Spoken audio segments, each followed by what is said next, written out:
বাংলাদেশে হিন্দু যুবককে পিটিয়ে জ্যান্ত পুড়িয়ে খুন, প্রতিবাদে কলকাতার রাজপথে গেরুয়া গর্জন।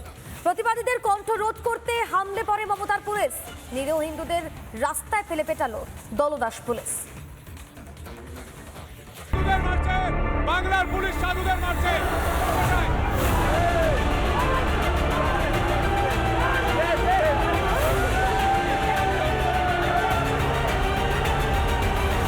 যে নির্মম অত্যাচার বাংলাদেশে হিন্দুদের উপর হচ্ছে, এই জিহাদি পুলিশ আমাদের উপর করছে। এই ছবি উন্মাদ ইউনুসের বাংলাদেশের নয়, সনাতনীদের উপর নিগ্রহের এই ছবি পশ্চিমবঙ্গের।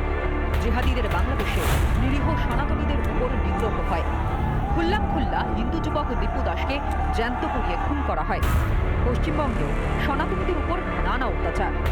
বাংলাদেশে যেভাবে খুন করা হয়েছে দীপু দাসকে, তারই প্রতিবাদে মঙ্গলবার কলকাতার রাজপথে নামে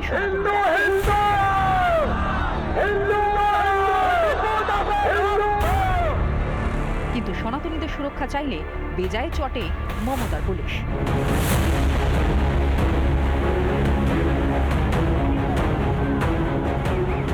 আর তাই তো কপালে জোটে নির্বিচারে লাঠি। পুলিশ, এরা মমতার পুলিশ, এরা হিন্দুদেরকে সুরক্ষা দিতে পারে। এরা হিন্দুদের সুরক্ষা দিতে পারে।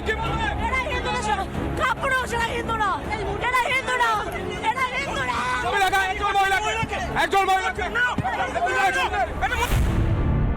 নির্মম লাঠির ঘায়ে কারোর ফাটল নাক, কারোর মাথা। রেয়াত করা হয়নি বৃদ্ধদেরও, রক্তাক্ত হতে হয়েছে সাধু সন্তদেরও।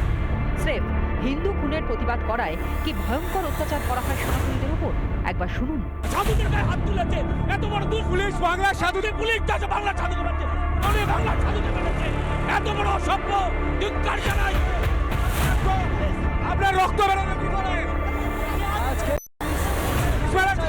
পুলিশ লাঠি চার্জ করে, পুলিশের লাঠি না শুধরাই তাহলে আর কবে শুধরাবো? আমাদের উপরে এত অত্যাচার হচ্ছে, আমাদের কি কোনো আমরা মানুষ নই? গেরুয়া পতাকা পর্যন্ত কেড়ে মাটিতে ফেলে দেয় মমতার অপদার্থ পুলিশ। সনাতনীদের ডান্ডা মেরে ঠান্ডা করার তালে ছিল প্রতিবাদীরা, কিন্তু প্রতিবাদের গর্জন থামাতে না পেরে সনাতনীদের ভেতর ফেলে দিল পুলিশ। ধর্মঘট করা হচ্ছে এই মুহূর্তে ধর্মঘট তুলে নিয়ে যাওয়া হচ্ছে প্রিজন ভ্যানে। ছবি দেখায়, তুলে নিয়ে যাওয়া হচ্ছে প্রিজন ভ্যানে এই মুহূর্তে। ৭৪ বছর বয়সে একজন বৃদ্ধকে। গোটা ঘটনায় রাজ্যকে চড়া সুরে আক্রমণ শানিয়েছে বিজেপি।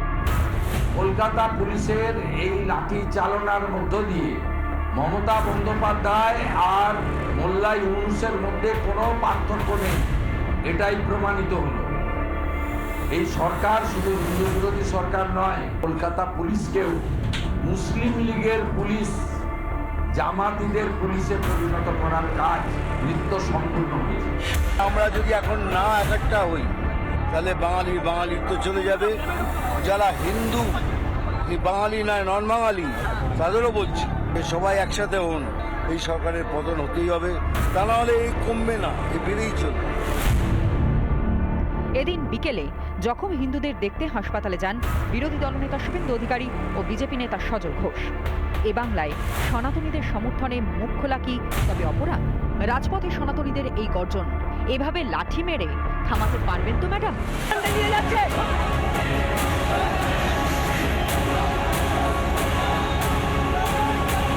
এটা জিহাদিদের সরকার, তার জন্য আজকে হিন্দুরা মার খাচ্ছে। রিপাবলিক বাংলা। নানা ধরনের কন্টেন্ট দেখার জন্য লাইক করুন, শেয়ার করুন আমাদের ফেসবুক পেজ, সাবস্ক্রাইব করুন আমাদের ইউটিউব চ্যানেল। পাশাপাশি অন্যান্য ব্রেকিং নিউজের জন্য অবশ্যই চোখ রাখুন রিপাবলিক বাংলায়।